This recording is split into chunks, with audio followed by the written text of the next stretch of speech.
রূপবতী মেয়ে আসলো। তারপর যা ঘটল তা আপনার শরীরের পশম দাঁড় করিয়ে দেবে। প্রাচীন শহরের এক প্রান্তে বিশাল মসজিদ, আর তার সাথেই লাগোয়া ইমাম সাহেবের হুজরাখানা। এই হুজরাখানায় থাকেন যুবক ইমাম, যার নাম আহমাদ। বয়সে তরুণ হলেও জ্ঞানে ও প্রজ্ঞায় শহরের বৃদ্ধরাও তাকে মান্য করে। একদিন গভীর রাতে যখন সবাই ঘুমে, আহমাদ তখন হারিকেনের নিভু নিভু আলোয় কিতাব পড়ছিলেন। হঠাৎ দরজায় কড়াঘাত শোনা গেল। আহমাদ উঠে ধীরে ধীরে দরজার দিকে এগিয়ে গেলেন এবং দরজা খুললেন। দরজা খুলতেই ঘরের ভেতরে আছড়ে পড়ল এক যুবতী নারী। আহমাদ দ্রুত সরে গেলেন। নারীটি মেঝেতে পড়েই হাঁপাতে লাগলো। তার পরনে দামি রেশমি কাপড়, গলার হার আর হাতের চুড়িগুলো সাক্ষ্য দিচ্ছে সে সাধারণ ঘরের কেউ নয়। তবে তার পোশাকের ধরন আর কপালে লেপ্টে থাকা সিঁদুরের অবশিষ্ট দাগ বলে দিচ্ছে সে হিন্দু সম্প্রদায়ের। আহমাদ দ্রুত দৃষ্টি নামিয়ে নিলেন, কিন্তু নারীটি ঝট করে উঠে আহমাদের পা জড়িয়ে ধরল এবং বলল, দয়া করুন, আমাকে বের করে দেবেন না, ওরা আমাকে মেরে ফেলবে। এটা শুনে আহমাদ বললেন, আপনি কে? এই গভীর রাতে একজন গায়রে মাহারাম নারী আমার হুজরাখানায়? এটা অসম্ভব, আপনি এখনই এখান থেকে যান। নারীটি তখন কান্না জড়িত কণ্ঠে বলল, হুজুর, আমি জানি এটা পাপ, আমি জানি এটা আপনার ধর্মের নিয়ম নয়, কিন্তু আমি নিরুপায়। আমি শহরের প্রধান বণিকের মেয়ে, আমার নাম নীলা। আজ রাতে শহরের শাসনকর্তা আমার বাবাকে হত্যা করেছে। সে এখন আমাকে খুঁজছে। আমি যদি এখন বাইরে যাই, ওরা আমাকে ছিঁড়ে খাবে। দয়া করুন, শুধু আজকের রাতটুকু। মেয়েটির কথা শুনে আহমাদ থমকে গেলেন। শহরের শাসনকর্তা জালেম খান এক অত্যাচারী শাসক। তার লোলুপ দৃষ্টি থেকে এই শহরের কেউ নিরাপদ নয়। কিছুক্ষণ পর আহমাদ বললেন, কিন্তু এখানে আপনার থাকা নিরাপদ নয়। কেউ যদি দেখে ফেলে তবে আমার এবং আপনার উভয়েরই মৃত্যুদণ্ড হবে। সমাজ এটা মেনে নেবে না। তখন নীলা কাঁপতে কাঁপতে বলল, মৃত্যু তো বাইরেও অপেক্ষা করছে। আপনার এখানে থাকলে অপবাদ জুটবে, কিন্তু বাইরে গেলে আবার ইজ্জত আর প্রাণ দুটোই যাবে। আমি শুনেছি মুসলমানরা আমানত রক্ষা করে। আমি আজ আপনার কাছে আমানত। আপনি কি আমাকে হায়েনাদের হাতে তুলে দেবেন? এটা শুনে যুবক আহমাদের কপালে চিন্তার ভাঁজ পড়ল। একদিকে কঠোর ধর্মীয় অনুশাসন ও সামাজিক নিয়ম, অন্যদিকে একজন বিপদগ্রস্ত নারীর সম্ভ্রম ও জীবন রক্ষা। ইসলাম অসহায়ের সেবাকে সর্বোচ্চ গুরুত্ব দেয়, কিন্তু প্রেক্ষাপটটি অত্যন্ত জটিল। তাই আহমাদ দ্রুত সিদ্ধান্ত নিলেন, যা হবার হবে, কিন্তু তিনি সহযোগিতা করবেন। তিনি দরজাটি শক্ত করে বন্ধ করে দিলেন এবং মোটা কাঠের খিল তুলে দিলেন। তারপর তিনি নীলাকে বললেন, শোনেন, আমি আপনাকে আশ্রয় দিচ্ছি, কিন্তু শর্ত আছে। ফজরের আজানের আগেই আপনাকে এখান থেকে চলে যেতে হবে। আর আমি যতক্ষণ এই ঘরে আছি, আপনি ওই কোণে পর্দার আড়ালে থাকবেন, ভুলেও সামনে আসবেন না। এটা শুনে নীলা কৃতজ্ঞতায় মাথা নাড়ল। তারপর সে দ্রুত গিয়ে ঘরের কোণে রাখা পুরনো পর্দার আড়ালে নিজেকে লুকিয়ে ফেলল। অতঃপর আহমাদ আবার তার কিতাবের সামনে বসলেন, কিন্তু তার মনোযোগ আর কিতাবে নেই, তার কান বাইরের শব্দের দিকে। এভাবে মিনিট 10 পার হলো। তারপর শোনা গেল ঘোড়ার খুরের আওয়াজ, অনেকগুলো ঘোড়া। এতে আহমাদের বুক কেঁপে উঠল। জালেম খানের সৈন্যরা চলে এসেছে। তারা বাহির থেকে বলছিল, ইমাম সাহেব, দরজা খুলুন। আহমাদ শান্ত থাকার চেষ্টা করলেন এবং উঠে দরজার কাছে গেলেন, কিন্তু খুললেন না। ভিতর থেকে বললেন, কে? এত রাতে আল্লাহর ঘরে কি চাই? তখন বাইরে থেকে এক সেনাপতি হেঁকিয়ে বলল, আমরা শাসনকর্তার লোক। খবর পেয়েছি এক বিধর্মী মেয়ে পালিয়ে এই দিকে এসেছে। কেউ একজন দেখেছে সে মসজিদের সীমানায় ঢুকেছে। দরজা খুলুন, আমরা তল্লাশি করব। এটা শুনে আহমাদ শক্ত গলায় বললেন, এটি মসজিদ, আল্লাহর ঘর। এখানে কোনো অপরাধী বা পলাতক নেই। আমি ইবাদত করছি, ব্যাঘাত ঘটাবেন না। এটা শুনে সেনাপতি অট্টহাসি দিয়ে বলল, ইবাদত পরে হবে, আমাদের কাছে খবর পাকা। আপনি যদি দরজা না খোলেন, আমরা ভেঙে ভেতরে ঢুকব। আর যদি মেয়েটাকে আপনার ঘরে পাওয়া যায়, তাহলে ইমামতির স্বাদ আমরা মিটিয়ে দেব। আহমাদ তখন তাকালেন সেই কোণের দিকে, যেখানে নীলা লুকিয়ে আছে। মেয়েটি ভয়ে কুঁকড়ে আছে নিশ্চয়ই। অতঃপর আহমাদ ভাবলেন, যদি ওরা ভেতরে ঢোকে, তবে কেবল মেয়েটিই ধরা পড়বে না, বরং একজন ইমামের ঘরে বিধর্মী মেয়েকে পাওয়ার অপরাধে পুরো শহরে দাঙ্গা বেঁধে যাবে। মুসলমানদের সম্মান ধুলোয় মিশে যাবে। আবার মেয়েটিকে তাদের হাতে তুলে দেওয়া মানে তাকে ধর্ষণের মুখে ঠেলে দেওয়া। তাই আহমাদ সিন্দুকটার দিকে তাকালেন। ওটা বেশ বড়, ভেতরে কিতাব রাখা হয়। আহমাদ ফিসফিস করে বললেন, ওরা দরজা ভেঙে ফেলবে, আপনাকে এই সিন্দুকের ভেতরে ঢুকতে হবে। শ্বাস নিতে কষ্ট হবে, কিন্তু এছাড়া উপায় নেই। আমি ওদের বিদায় করার চেষ্টা করছি। এটা শুনে নীলা কোনো প্রশ্ন না করে দ্রুত সিন্দুকের ভেতর ঢুকে কুঁকড়ে বসল। তখন আহমাদ সিন্দুকের ডালা বন্ধ করে দিলেন, কিন্তু পুরোপুরি তালা দিলেন না, যাতে সামান্য বাতাস ঢুকতে পারে। তারপর তিনি তার গায়ের জুব্বাটি খুলে সিন্দুকের উপর ছড়িয়ে দিলেন এবং জায়নামাজ বিছিয়ে ঠিক সিন্দুকের সামনেই নামাজে দাঁড়িয়ে গেলেন। ঠিক তখনই মর্মর শব্দে দরজার খিল ভেঙে 3 জন সশস্ত্র সৈন্য হুজরাখানায় প্রবেশ করল। তাদের হাতে খোলা তলোয়ার। সেনাপতি সামনে এগিয়ে এলো। আহমাদ তখন নামাজে, তিনি নড়লেন না, সেজদায় পড়ে রইলেন। সেনাপতি পুরো ঘরটা তল্লাশি করল, কিন্তু কেউ নেই। তারপর সেনাপতির দৃষ্টি পড়ল সেজদারত আহমাদের সামনে থাকা বড় সিন্দুকটার দিকে, যার উপর আহমাদের জুব্বা রাখা। সেনাপতি সেখানে এগিয়ে গেল। সে তলোয়ারের আগা দিয়ে সিন্দুকের ওপর রাখা জুব্বাটা সরালেও আহমাদের সেজদা শেষ হলো না। ঠিক সেই মুহূর্তে বাইরে থেকে আরেকজন সৈন্য দৌড়ে এলো এবং বলল, সেনাপতি সাহেব, খবর পাওয়া গেছে মেয়েটিকে নদীর ঘাটের দিকে দৌড়াতে দেখা গেছে। আমরা এখানে সময় নষ্ট করছি। তখন সেনাপতি একবার আহমাদের দিকে তাকালো, তারপর সিন্দুকের দিকে। তার মনে সন্দেহ তখনও যায়নি। তারপর সে বলল, আহমাদ সাহেব, নামাজ কি শেষ হবে না, নাকি নামাজ শেষ হলেই কোনো গোপন সত্য বের হবে? অতঃপর আহমাদ শান্তভাবে আল্লাহু আকবার বলে সোজা হয়ে বসলেন। তিনি সেনাপতির চোখের দিকে তাকিয়ে শান্ত স্বরে বললেন, আল্লাহর ঘরে আপনারা অস্ত্র নিয়ে প্রবেশ করেছেন। এটা কি শাসকের হুকুম, নাকি আপনারা আল্লাহর চেয়েও বড় কোনো ক্ষমতার অধিকারী হয়ে গেছেন? সেনাপতি তখন ধমক দিয়ে বলল, তর্ক করবেন না, সিন্ধুকে কি আছে? তখন আহমাদ বিন্দুমাত্র বিচলিত না হয়ে বললেন, কিতাব, আল্লাহর কালাম। আপনারা চাইলে খুলে দেখতে পারেন, তবে মনে রাখবেন, যদি সেখানে আপনারা যা খুঁজছেন তা না পান, তাহলে আল্লাহর ঘরের অবমাননার জন্য কিয়ামতের দিন জবাব দিতে হবে। আহমাদের কণ্ঠে এমন এক গাম্ভীর্য ছিল যে সেনাপতি মুহূর্তের জন্য থমকে গেল। সে ভাবল, একজন ইমাম মিথ্যা বলবে না। অতঃপর সেনাপতি সঙ্গীদের বলল, চল, আমরা ঘাটে যাই, এখানে সময় নষ্ট করে লাভ নেই। অতঃপর সৈন্যরা বেরিয়ে গেল। যাওয়ার সময় ভাঙা দরজাটা দড়াম করে লাগিয়ে দিয়ে গেল। তারপর দ্রুত উঠে দরজাটা কোনোমতে আটকে দিলেন। এরপর দৌড়ে গিয়ে সিন্দুকের ডালা খুললেন। কিন্তু নীলা এতক্ষণে জ্ঞান হারিয়ে ফেলেছে। অক্সিজেনের অভাবে তার মুখ নীল হয়ে গেছে। তখন আহমদ দ্রুত তাকে সিন্দুক থেকে বের করে মেঝের ওপর শোয়ালেন। হাতে পানি নিয়ে তার মুখে ছিটিয়ে দিলেন। ফলে কিছুক্ষণ পর নীলা চোখ মেলল। সে দীর্ঘ শ্বাস নিল। তখন আহমদ স্বস্তির নিঃশ্বাস ফেলে বললেন, ওরা চলে গেছে, কিন্তু ওরা বেশিক্ষণ দূরে থাকবে না। ঘাটে গিয়ে যখন দেখবে আপনি নেই, তখন ওরা আবার এদিকেই আসবে, কিংবা শহরে চিরুনি অভিযান চালাবে। এটা শুনে নীলা উঠে বসল এবং কৃতজ্ঞতার সুরে বলল, আপনি আমার প্রাণ বাঁচিয়েছেন, কিন্তু এখন আমি কোথায় যাব? আমার বাড়ি ওরা পুড়িয়ে দিয়েছে। আমার আত্মীয়রা ভয়ে কেউ দরজা খুলবে না। এটা শুনে আহমদ কিছুক্ষণ চিন্তা করলেন। তারপর বললেন, শহরের পশ্চিম গেটের কাছে পুরনো গোরস্থান আছে। সেখানে একজন বৃদ্ধ খাদেম থাকেন। তিনি আমার পরিচিত এবং অত্যন্ত বিশ্বস্ত। আপাতত আপনাকে সেখানে রেখে আসা ছাড়া আর কোনো পথ নেই। কিন্তু সমস্যা হলো, পশ্চিম গেটে পৌঁছাতে হলে শহরের প্রধান বাজার পার হতে হবে, আর এখন সেখানে প্রহরীদের কড়া নজরদারি। এটা শুনে নীলা বলল, আমি তৈরি, আপনি যা বলবেন আমি তাই করব। তখন আহমদ বললেন, আপনার এই পোশাকে যাওয়া যাবে না, এটা দেখলেই ওরা চিনতে পারবে। অতঃপর আহমদ তার আলমারি থেকে একটি কালো বোরখা বের করলেন। এটি তার মায়ের স্মৃতিচিহ্ন, তিনি যত্ন করে রেখে দিয়েছিলেন, এবং বললেন, এটি পরুন, আপাদমস্তক ঢেকে নিন, আর একটি কথাও বলবেন না। যদি কেউ প্রশ্ন করে আমি উত্তর দেব। আপনি আমার স্ত্রী সেজে আমার সাথে যাবেন। এই কথা শুনে নীলা চমকে বলল, তাই বলে স্ত্রীর পরিচয় দিব? তখন আহমদ বললেন, হ্যাঁ, এছাড়া কোনো উপায় নেই। যদি প্রহরীরা আটকায়, তবে আমি বলবো আমার স্ত্রী অসুস্থ, তাকে হাকিমের কাছে নিয়ে যাচ্ছি। একজন ইমাম তার অসুস্থ স্ত্রীকে নিয়ে রাতে বের হলে কেউ সাধারণত সন্দেহ করবে না। অতঃপর নীলা বোরখাটি হাতে নিল। সে ভিন্ন ধর্মের, ভিন্ন সংস্কৃতির, কিন্তু আজ জীবন বাঁচাতে তাকে এই বেশ ধারণ করতে হচ্ছে। অতঃপর বোরখা পরার পর নীলা যেন সম্পূর্ণ অন্য মানুষ হয়ে গেল। আহমদ হাতে হারিকেন নিয়ে বললেন, চলুন, ভোর হওয়ার আগেই আমাদের ফিরতে হবে। অতঃপর তারা দুজন গভীর রাতেই রাস্তায় নামল। ইমাম আহমদ সামনে, পেছনে বোরখা পরিহিতা নীলা। জনমানবহীন রাস্তা। কিছু দূর যাওয়ার পর বাজারের মোড়ে তারা দেখল একদল মশালধারী প্রহরী দাঁড়িয়ে আছে। তারা প্রত্যেককে থামাচ্ছে। তখন আহমদ নীলাকে ফিসফিস করে বললেন, ভয় পাবেন না, শুধু আমার পাশে থাকবেন, আমার হাত ধরবেন না, দূরত্ব বজায় রাখবেন, কিন্তু খুব বেশি দূরেও যাবেন না।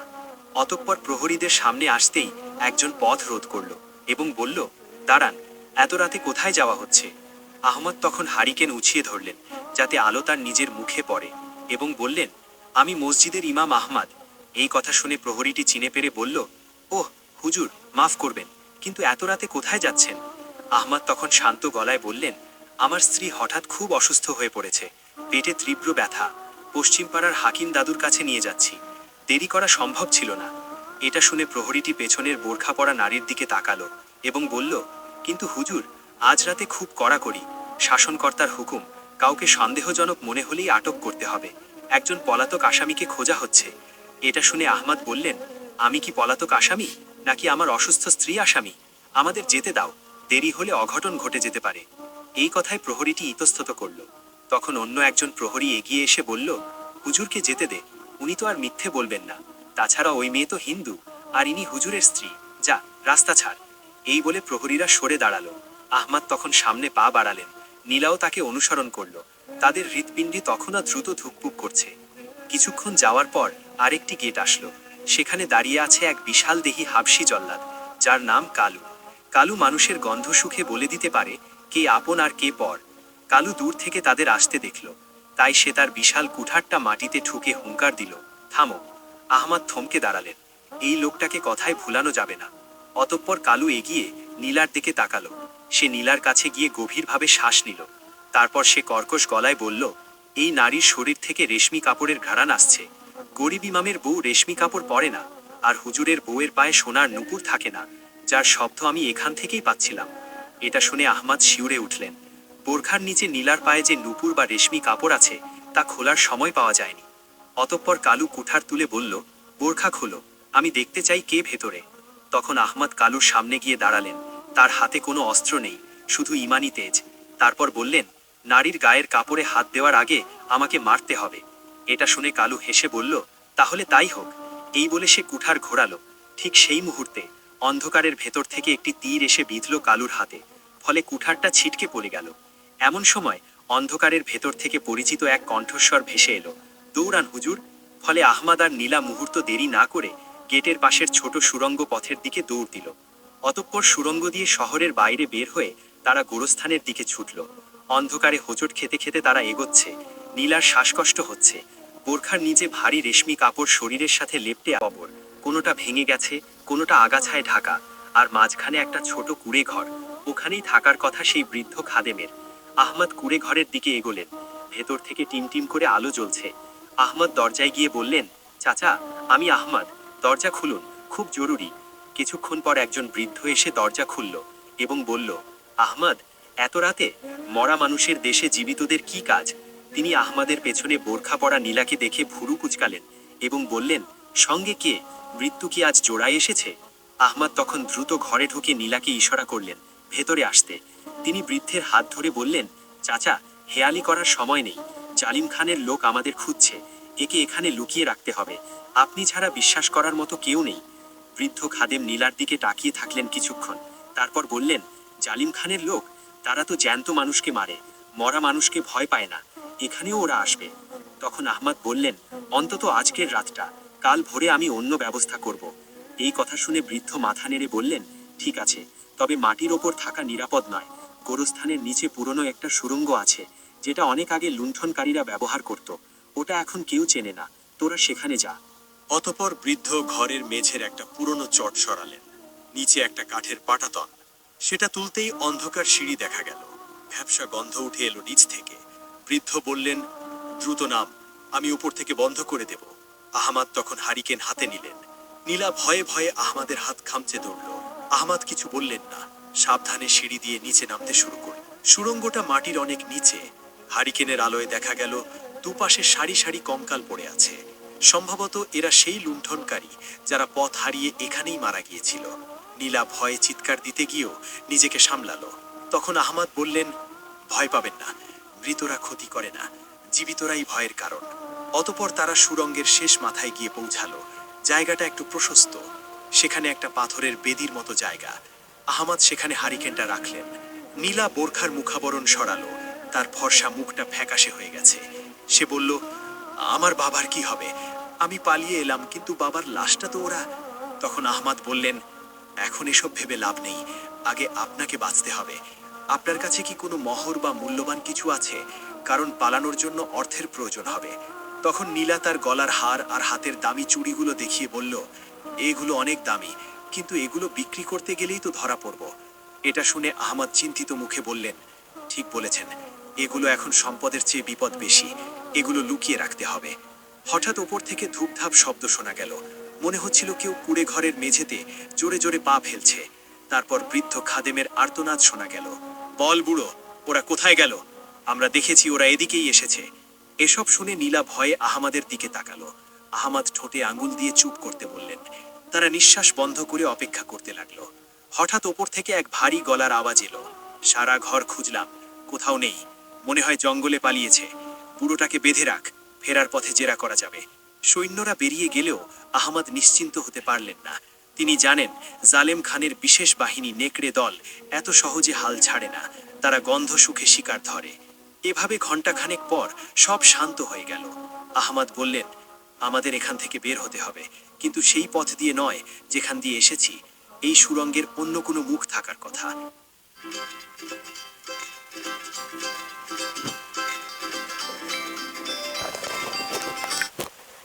কিন্তু সেই পথ দিয়ে নয় যেখান দিয়ে এসেছি।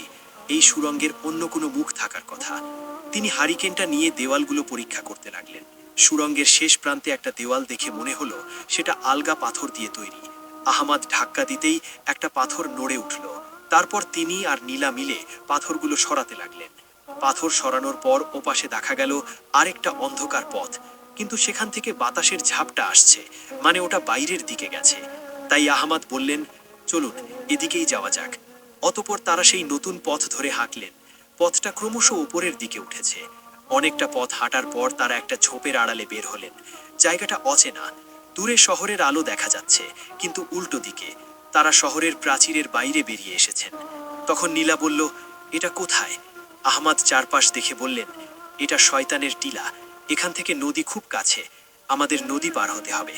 কিন্তু নদীর ঘাটে যাওয়ার আগেই তাদের পথ আটকালো এক ছায়ামূর্তি। ছায়ামূর্তিটি ঝাড়ের আড়াল থেকে বের এলো।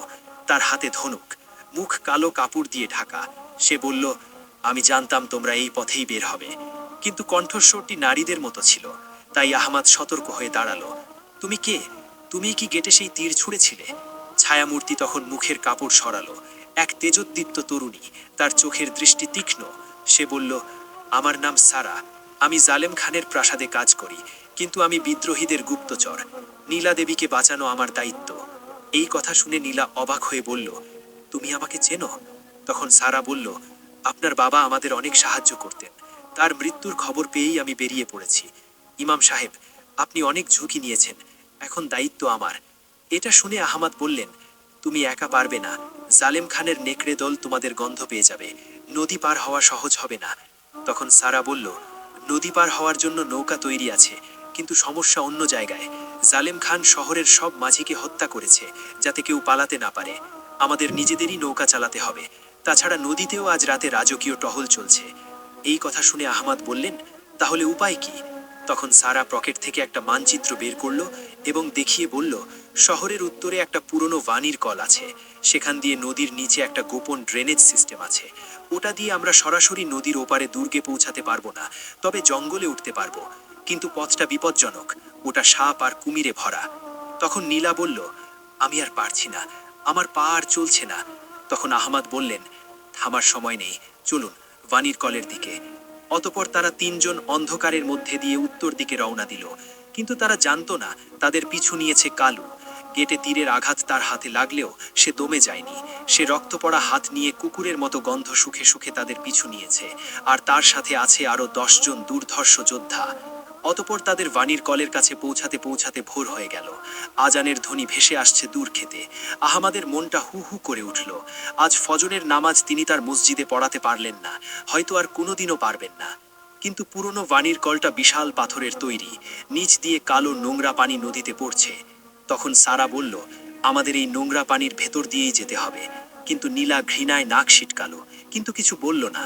অতঃপর তারা নামতে শুরু করলো। পানি কোমর সমান, প্রচণ্ড দুর্গন্ধ।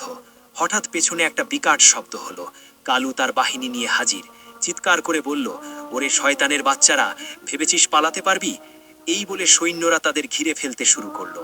সামনে নদী, পেছনে কালু, দুই পাশ বন্ধ। তখন আহমদ সারাকে বললেন, তোমরা ড্রেনের ভেতরে ঢোকো, আমি ওদের আটকাচ্ছি। এটা শুনে সারা বলল, অসম্ভব, আপনি মারা যাবেন। তখন আহমদ হেসে বললেন, ইমামের কাজ শুধু নামাজ পড়ানো নয়, জালিমের সামনে দাঁড়ানো। তোমরা যাও। প্রিয় বন্ধুগণ, পর্বটি আজকের মতো এই পর্যন্তই। পরবর্তী পর্ব দেখতে চাইলে ভিডিওটিতে লাইক দিয়ে কমেন্ট বক্সে জানিয়ে দিন। ভালো থাকবেন। আল্লাহ হাফেজ। সময় কালু ও তার বাহিনীর কাছে ধরা পড়ে যায়। তখন কালু হুঙ্কার দিয়ে বলছিল, হুজুর, হিন্দু নারীর প্রতি এত দরদ কেন? আজ তোমার শেষ খুতবা শোনার সময় নেই, মরার জন্য তৈরি হয়ে যাও। এটা শুনে আহমাদ চোখ বন্ধ করে বিড়বিড় করে কিছু একটা পড়লেন। তখন কালু হুজুরকে আঘাত করার জন্য কুঠার উঁচু করল। এমন সময় ড্রেনের পানির ভেতর থেকে এক বিশাল কুমির লাফ দিয়ে বের হয়ে এলো। আসলে কুমিরটি এই ড্রেনের নোংরা পানিতেই বাস করত। রক্ত আর মানুষের গন্ধে সে ক্ষিপ্ত হয়ে উঠে এসেছে। কুমিরটি এসেই কালুর পা কামড়ে ধরল। ফলে বেচারা কালু যন্ত্রণায় চিৎকার করে উঠল, আর সৈন্যরা ভয় পেয়ে দৌড়াতে শুরু করলো। ঠিক এই সুযোগে সারা আর নীলা ড্রেনের গভীরে ঢুকে পড়ল। আহমাদও লাফ দিয়ে তাদের পেছনে পেছনে ঢুকে পড়ল। কুমির আর কালুর লড়াইয়ের সুযোগে তারা ড্রেনের অন্ধকারে পেটে হারিয়ে গেল। কিন্তু ড্রেনের ভিতরের পথটাও তাদের জন্য সোজা ছিল না, কারণ ভিতরে প্রচুর জোয়ারের পানি ঢুকতে শুরু করেছে। যদি তারা দ্রুত বের হতে না পারে, তাহলে সবার শেষ সমাধি সেখানেই নিশ্চিত হবে। এভাবে কষ্ট করে কিছু দূর যাওয়ার পর তারা দেখল সুড়ঙ্গ পথটা দুই ভাগে ভাগ হয়ে গেছে। এটা দেখে সারা বলল, ম্যাপে তো এটা ছিল না, এখন আমরা কোন দিকে যাব? তখন আহমাদ ডান দিকে সুড়ঙ্গের দিকে ইশারায় বললেন, বাতাস এদিক থেকেই আসছে, সুতরাং এটাই মুক্তির পথ হতে পারে। অতঃপর তারা ডান দিকে এগোতে শুরু করলো। কিন্তু খানিকটা যাওয়ার পর দেখলো পথটা লোহার গড়াদে আটকানো, আর ওপাশ থেকে পানি হু হু করে ঢুকছে। ফলে তারা ফাঁদে পড়ে যায়। ধীরে ধীরে পানি বাড়তে বাড়তে কোমর পর্যন্ত হয়ে যায়। এই দৃশ্য দেখে নীলা এবং সারা ভয়ে কান্না শুরু করলো। কিন্তু আহমাদ ভয়কে জয় করে লোহার গড়াতগুলো ধরে ঝাঁকানি দিলেন। কিন্তু না, ভাঙবে তো বহুদূর, নড়ছেই না। ঠিক তখন পানির নিচ থেকে কিছু একটা আহমাদের পায়ে পেঁচিয়ে ধরল। আহমাদ পায়ের দিকে তাকিয়ে দেখলেন এটা এক অজগর সাপ। আহমাদ সাপটিকে ছাড়ানোর জন্য বারবার আঘাত করলেন, কিন্তু সাপের যেন কিছুই হচ্ছে না। এমন সময় সারা কোমরের খাপ থেকে তার ছোড়াটা বের করলো এবং এক হাতে লোহার গড়াত ধরে সে অন্ধের মতো সাপের ওপর ছোড়া চালালো। ফলে সাপটি নিরুপায় হয়ে যন্ত্রণায় আহমাদকে ছেড়ে দিয়ে পালালো। তখন সারা চিৎকার করে বলল, হুজুর, পানি বেড়েই যাচ্ছে, যেভাবেই হোক এই গড়াত ভাঙতেই হবে। তখন আহমাদ শরীর ঝাড়া দিয়ে প্রস্তুত হলেন। অতঃপর তিনজন মিলে মরিচা ধরা গড়াতগুলো ধরে শরীরের সর্বশক্তি দিয়ে ধাক্কা দিতে শুরু করলেন। এভাবে 1, 2, 3 ধাক্কা দেওয়া হলো। ফলে পানির চাপে এবং তাদের ধাক্কায় কড়কড় শব্দে নিচের পাথর ভেঙে গড়াতটা একদিকে হেলে পড়ল। এমন একটা ফাঁক তৈরি হলো যা দিয়ে একজন মানুষ কোনো মতে যাতায়াত করতে পারে। অতঃপর সারা, নীলা এবং আহমাদ একে একে বের হলেন।